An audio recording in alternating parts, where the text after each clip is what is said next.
The story begins with the strongest adventurers party called the Silver Wing Battalion trying to take down a massive ice dragon. The battle begins as the dragon swings its tail across the field, but the adventurers dodge it and fight back by using their strongest attack spells. But they do no damage to the massive beast. In response, the dragon fires back with an ice breath attack and forces them to cast defense magic, but its attack is too strong for the party's mage, and it breaks through her barrier easily. But just before the dragon's attack can hit her, the party's cook, Dennis, rushes in and blocks it with his arm. But despite that, the dragon's attack injures the mage's arm. Seeing this, Dennis uses his magic to craft a healing potion and helps the injured mage and boosts her morale. Watching all this, the vice captain of the party, Katie, nods in approval with a smile. But the party's Captain Vigo seems to be jealous of their cook for some reason. In frustration, Vigo summons a magical dagger and slashes through the dragon's eye, which makes the dragon go berserk, and it releases a bunch of dark lightning bolts to attack the adventurers. Katie and the captain try one more time to attack the monster together, but their efforts fail miserably, and the whole party is forced to retreat. Later, the captain calls for an urgent meeting to go over some important matters.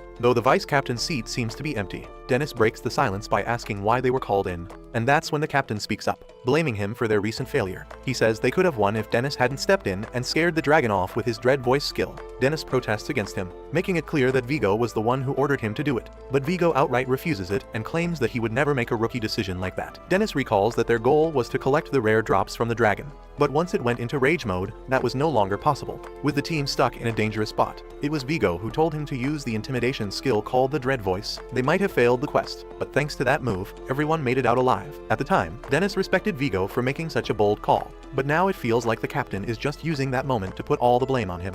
Vigo even goes as far as accusing Dennis of being a spy from a rival party and finally kicks the poor cook out of the group. Dennis looks around, hoping someone will speak up for him, but the entire squad stays quiet, too afraid to say anything in front of the big boss. Being left with no choice, Dennis also quietly goes along with it. Vigo then calls the big guy a lowly chef, which pushes him over the edge. Dennis finally decides to stand up for himself, powering up his butcher knives with magic to get ready for a fight. The captain keeps throwing insults at him and says that even though both of them are level 99, Dennis is still just a cook who has no place in their party. As the tension rises, both of them unleash a dominating aura, and just when it looks like a battle is about to break out inside the Silver Dragon HQ, Dennis calls it quits. He slams the table and says that this party is no longer his headache, then walks out to begin a dream journey as a chef.